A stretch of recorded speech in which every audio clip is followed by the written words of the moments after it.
selamat pagi pemirsa. Berita Padang hadir kembali hari ini bersama saya Adini dan sejumlah informasi telah kami siapkan untuk Anda. Berikut selengkapnya.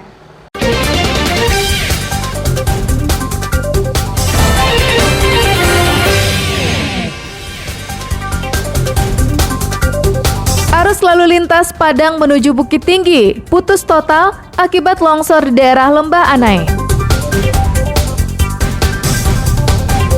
Sempat menghilang, polisi menyita mobil dinas yang dirusak oknum Satpol PP Padang Panjang.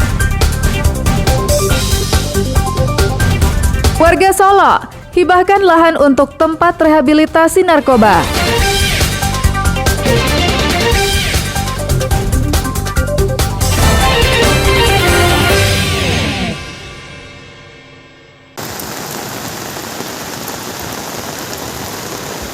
Hujan deras yang terjadi di bagian utara Sumatera Barat dan sekitarnya menyebabkan longsor di daerah Lembah Anai, tepatnya di kawasan Silayang Karyang, yakni menjelang Jembatan Kembar. Tak tanggung-tanggung, longsor terjadi di 3 titik dan menutup badan jalan. Hujan juga menyebabkan sungai meluap dan meruntuhkan dinding komplek pesantren. Reruntuhannya itu menimpa teras musala. Sebuah mobil sedan terjebak tak jauh dari sungai yang meluap. Beruntung, mobil tak hanyut karena ditarik warga beramai-ramai. Akibat longsor itu, arus lalu lintas dari Padang menuju Bukit Tinggi putus total. Warga diminta untuk melewati jalan alternatif, melewati Malala atau Solo. Telah terjadi 3 titik longsor di seputaran Silayang Bawah. Untuk jalur lalu lintas saat ini terhenti sebab material longsoran sudah memasuki ke badan jalan. Untuk keamanan kami himbau kepada masyarakat agar menghentikan dulu kendaraannya sampai kami selesai melakukan evakuasi material longsor. Saat ini masih terus berjatuhan material longsor ke badan jalan sehingga untuk jalur lintas terputus. Upaya evakuasi material longsor oleh petugas tak berlangsung optimal karena hujan masih berlangsung dengan deras. Sri Louis dan Alfi melaporkan dari Padang Panjang.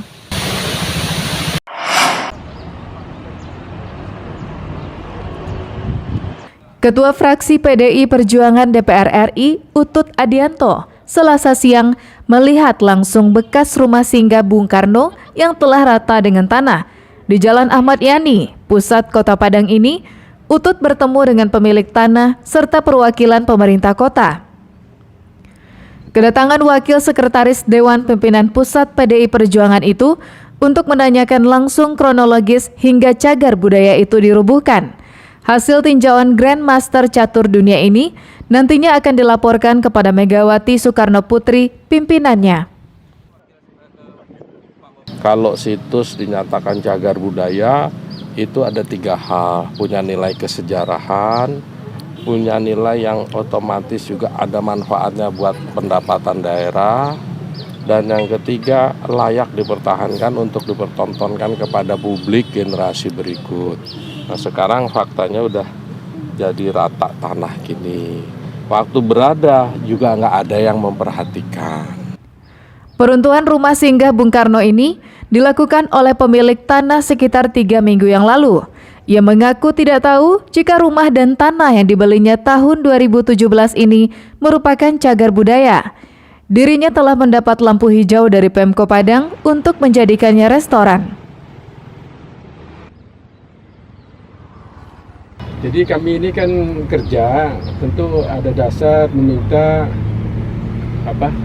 Advice Planning lah, atau KRK namanya. Ya kan keterangan rencana kota. Itu yang kami lakukan sebetulnya. Jadi kita berdasarkan keterangan rencana kota, bahwasanya di sini bisa dibangun untuk restoran, ya kami ya lakukan karena kebetulan ada yang berminat untuk membangun restoran di sini.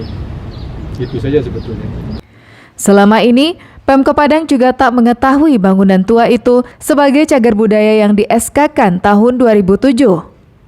Alasannya, sejak gempa tahun 2009, Pemko Padang tidak lagi memiliki daftar inventarisnya. Selain itu, Pemko juga tak pernah mengeluarkan insentif untuk perawatan atau pelestariannya. Kita ini mohon maaf ya, kita belum melakukan revisi SK 398. Karena apa? Kita di Dinas Pendidikan baru kebudayaan itu baru mencantol tahun 2021. Jadi kita tidak melihat salah siapa. Jadi ke depan kita akan lakukan verifikasi terhadap bangunan yang ada cagar budaya yang khusus milik pribadi. Runtuhnya bangunan ini ditentang banyak pihak. Senin lalu, puluhan mahasiswa berunjuk rasa di depan bekas rumah singgah Bung Karno, mendesak Wali Kota Padang menyelesaikan persoalan ini. Mahasiswa menilai Wali Kota telah buta sejarah, sehingga membiarkan upaya penghilangan sejarah bangsa ini. Usai berdemo, mahasiswa menumpuk puing dan batu bekas reruntuhan bangunan cagar budaya itu di depan pintu rumah dinas Wali Kota Padang. Rumah singgah Bung Karno menjadi bukti sejarah Bapak Proklamator itu pernah berada di Padang tahun 1942 saat peralihan penjajahan Belanda dengan Jepang. Arsyad Kusnadi melaporkan dari Padang.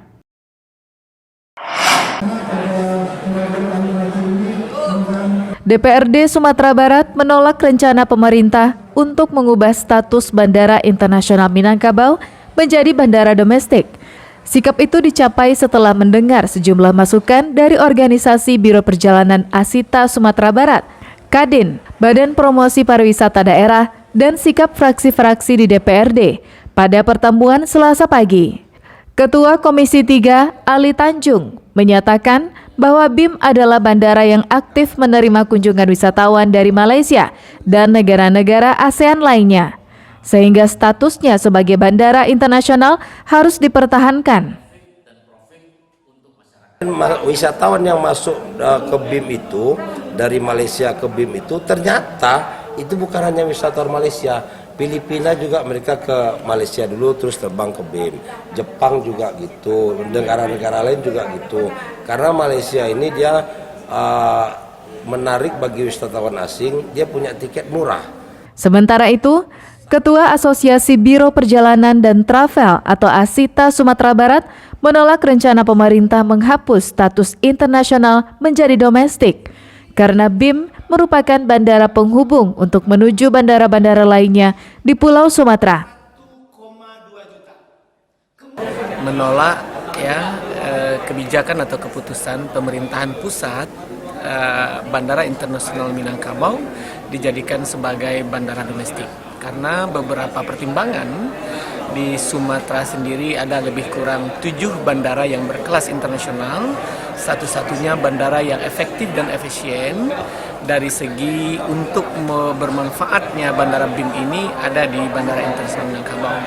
Dari berbagai masukan tersebut, Ketua DPRD Sumatera Barat menyatakan bahwa status internasional pada Bandara Internasional Minangkabau perlu dipertahankan karena fungsinya tidak hanya mengurusi penumpang, melainkan juga untuk ekspor dan daerah tujuan wisata dari luar negeri ke Sumatera Barat.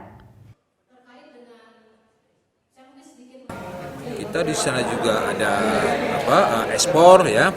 Terus juga ada pendekatan pariwisata kita dengan negara tetangga sesama Sumpun Melayu, Minang, Sumatera Barat juga seperti itu. Nah, ada pendekatan emosional yang terbangun ya antara Sumatera Barat dengan negara jiran, dan itu juga sangat membutuhkan keberadaan dari BIM itu sendiri. Rekomendasi yang dihasilkan dari pertemuan tersebut adalah DPRD meminta gubernur membuat surat resmi kepada pemerintah pusat untuk mempertahankan status Bandara Internasional Minangkabau berdasarkan alasan-alasan yang diterima dari berbagai kalangan tersebut. Laude Jardianse melaporkan dari Padang.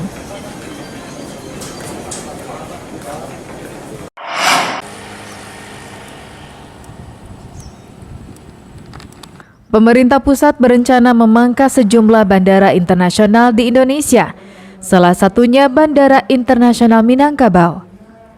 Bandara yang selama ini memiliki rute penerbangan luar negeri itu diubah hanya melayani penerbangan domestik. Menyikapi wacana tersebut, banyak pihak yang menolak, salah satunya pelaku usaha wisata. Penggiat pariwisata Sumbar Asnawi Bahar, pemerintah Sumbar harus bisa melakukan pendekatan kepada pemerintah pusat. Sebab jika BIM turun level menjadi domestik, menandakan kemunduran Provinsi Sumbar dari segala aspek.